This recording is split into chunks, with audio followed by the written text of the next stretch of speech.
Whether you are new to Lightroom or if you've used Lightroom previously, when you open up Lightroom 3, you won't have any photographs in it.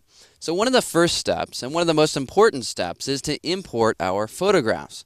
What we're going to do here is take a look at the import dialog. Let's go ahead and open up the import dialog, and to do so, we need to be in the library module. You can click on the word library here in the module picker up top.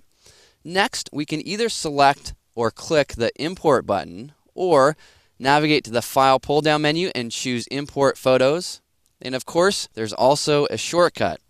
This is one of the shortcuts you want to jot down because you'll find that you're going to import photos all the time. And the shortcut on a Mac is Shift Command I. On a PC, that's Shift Control I. Alright, well, whatever your preference, go ahead and open up the Import Photos dialog. Now, one of the first things that you'll notice is that this dialog looks a lot like Lightroom. Now, it's not only visually similar to Lightroom, it's also functionally similar. Let me explain. Over here on the left-hand side, we have panels, just like we have in Lightroom. We can open and close these panels in the same way. On the right-hand side, same thing. We have different panels that we can open and close. The other thing that you're going to notice about this dialog is that the flow is left to right. We start over here by selecting a source, and then we apply some options, or we choose some options here up top.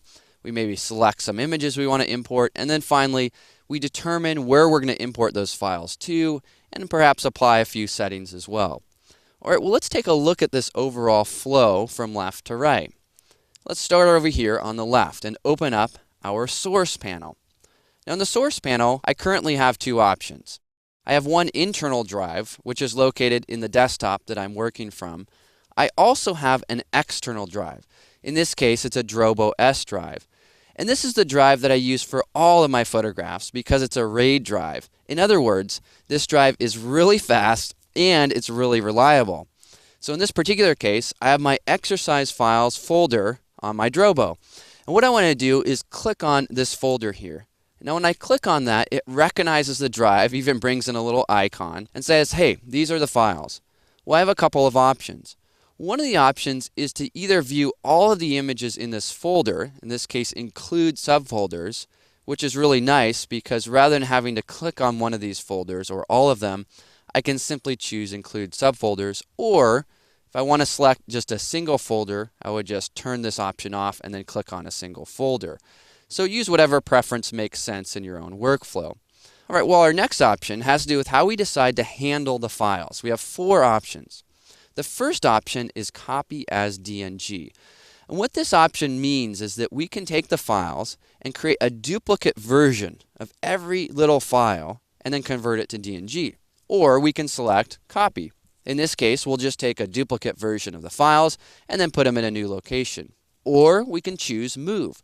What move will do is say, hey, take all these files, put them in a new spot. Or finally, we can choose add. Now when we choose add, what it does is it says, hey, you know what? I like where the files are. I like how the files are organized. I like how the files are named, etc. I just want to add them to my Lightroom library. Alright, well, once we've made our selection up top in regards to handle the files, what we're going to do is we're going to take a look at what files we actually want to import. So we can scroll through all of these files. You'll notice that there's a wide range of images. And let's say that we get to a particular file and we're not sure if we want to import it. What we may want to do is click on that file to highlight it. You can see that file is now highlighted gray. Let's say we want a little bit of a larger view of this image. What we could do in that particular case is we can navigate to a view which is called the loop view mode. This is the same view that we have inside of the library module.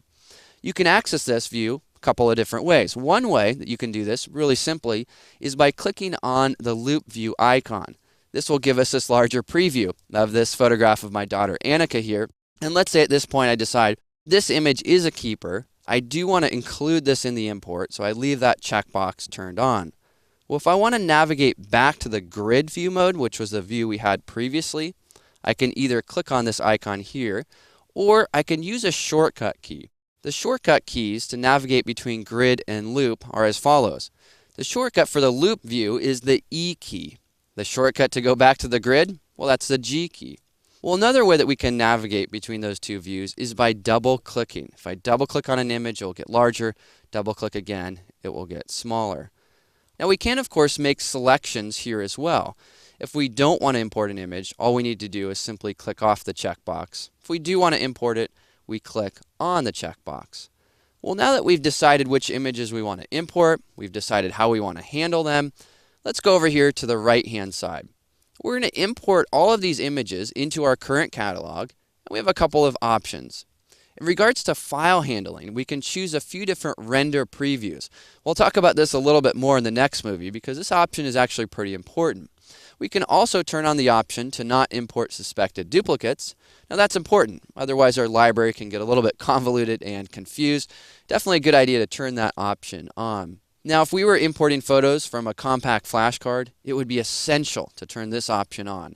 In other words, when we import from a compact flash card, what we're going to do is we're going to copy our files to a hard drive. In my case, I copy all of my photos to my Drobo drive, and then I also make a second copy to another external hard drive.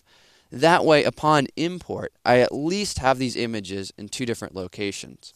Well, digging into the next panel here, apply during import, we can apply some presets, some metadata, and some keywords. All right, well now that we've been introduced to the import dialog, let's go ahead and dig a little bit deeper, and let's dig into catalog preferences, importing, and also our render previews option.